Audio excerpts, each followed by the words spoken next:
Hey there, and welcome to MA English, your space to practice English the fun way. In today's video, we've got a conversation between two friends, Jonathan, an engineer, and Lina, a nurse. They're chatting about their crazy work lives, sharing laughs, and venting a little, just like real friends do. First round, just listen. The conversation will be nice and slow. I want you to really focus and enjoy it. Second round, captions will appear on screen. This time, go sentence by sentence. Listen, pause, then repeat out loud 2 or 3 times. That's called shadowing, and yes, it takes time, but trust me, it's the best way to improve your accent and sound more natural. If you're ready, let's jump in. And hey, don't forget to like the video and subscribe to the channel so you don't miss the next one. Let's do this. Lina, you won't believe the day I've had. Oh no, not again. Did something explode this time? Not exactly, but let's just say the simple fix I promised my manager turned into a 6-hour disaster. 6 hours? What were you fixing a spaceship? Ha! I wish. Just a sensor on one of our machines. I touched one wire and boom, half the system went offline. I don't want to say I told you so, but I did say don't trust anything labeled easy maintenance. Noted. From now on, I'll just stare at the machine and hope it heals itself. That's basically what I do when my computer crashes at work. Speaking of work, how's the hospital life treating you? Let me paint a picture. 3 patients throwing up, one refusing medication, and a doctor who thinks I'm a mind reader. Wow. That beats my sensor meltdown story. You win. I wasn't competing, but I'll take the win.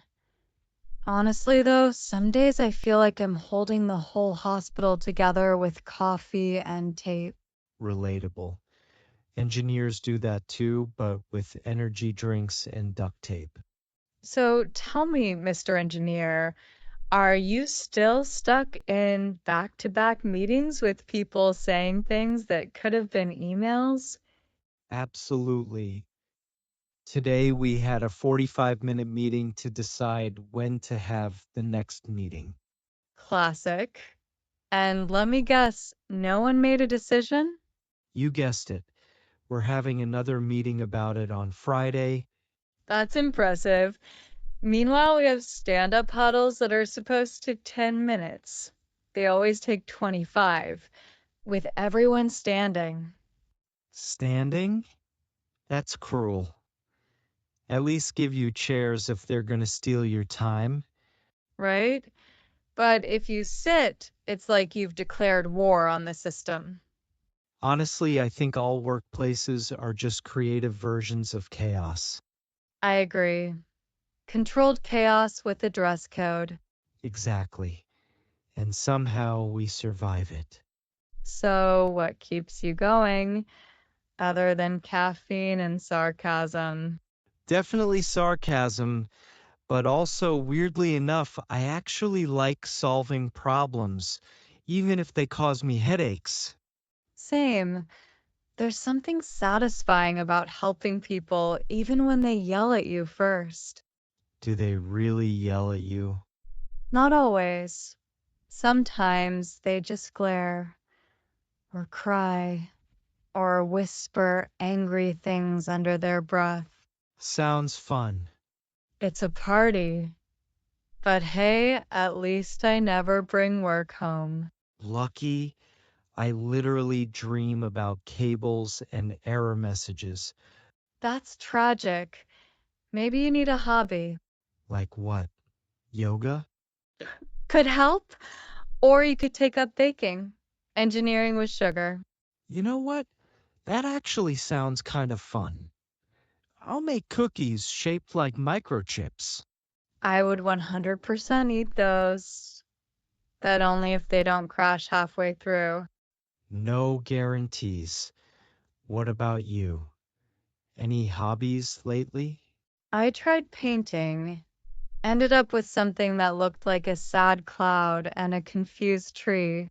Abstract art. Sell it for thousands. If only.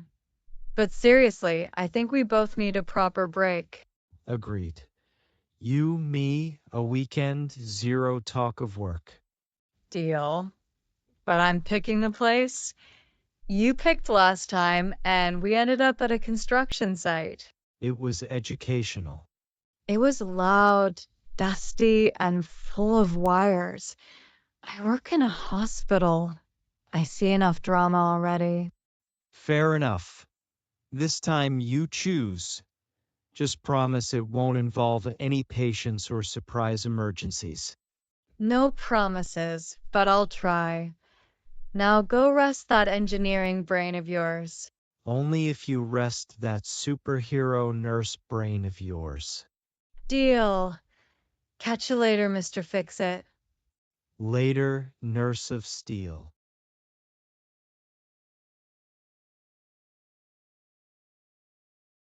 Lina, you won't believe the day I've had. Oh no, not again. Did something explode this time? Not exactly. But let's just say the simple fix I promised my manager turned into a 6-hour disaster. 6 hours?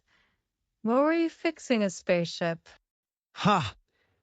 I wish. Just a sensor on one of our machines. I touched one wire and boom, half the system went offline. I don't want to say I told you so, but I did say don't trust anything labeled easy maintenance. Noted. From now on, I'll just stare at the machine and hope it heals itself. That's basically what I do when my computer crashes at work. Speaking of work, how's the hospital life treating you? Let me paint a picture. 3 patients throwing up, one refusing medication, and a doctor who thinks I'm a mind reader. Wow, that beats my sensor meltdown story. You win. I wasn't competing, but I'll take the win. Honestly, though, some days I feel like I'm holding the whole hospital together with coffee and tape. Relatable. Engineers do that too, but with energy drinks and duct tape.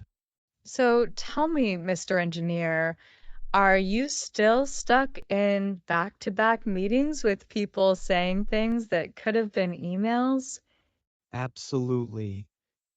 Today we had a 45-minute meeting to decide when to have the next meeting. Classic. And let me guess, no one made a decision? You guessed it. We're having another meeting about it on Friday. That's impressive. Meanwhile, we have stand-up huddles that are supposed to 10 minutes. They always take 25, with everyone standing, Standing? That's cruel. At least give you chairs if they're going to steal your time. right? But if you sit, it's like you've declared war on the system. Honestly, I think all workplaces are just creative versions of chaos. I agree. Controlled chaos with a dress code. Exactly. And somehow we survive it. So, what keeps you going, other than caffeine and sarcasm? Definitely sarcasm, but also, weirdly enough, I actually like solving problems, even if they cause me headaches. Same. There's something satisfying about helping people, even when they yell at you first. Do they really yell at you? Not always. Sometimes they just glare, or cry, or whisper angry things under their breath. Sounds fun. It's a party. But hey, at least I never bring work home. Lucky, I literally dream about cables and error messages. That's tragic. Maybe you need a hobby. Like what? Yoga? Could help. Or you could take up baking, engineering with sugar. You know what? That actually sounds kind of fun. I'll make cookies shaped like microchips. I would 100% eat those, but only if they don't crash halfway through. No guarantees. What about you? Any hobbies lately? I tried painting, ended up with something that looked like a sad cloud and a confused tree. Abstract art. Sell it for thousands. If only. But seriously, I think we both need a proper break. Agreed. You, me, a weekend, zero talk of work. Deal. But I'm picking the place. You picked last time, and we ended up at a construction site. It was educational. It was loud, dusty, and full of wires. I work in a hospital. I see enough drama already. Fair enough. This time you choose. Just promise it won't involve any patients or surprise emergencies. No promises, but I'll try. Now go rest that engineering brain of yours. Only if you rest that superhero nurse brain of yours. Deal. Catch you later, Mr. Fix-It. Later, nurse of steel.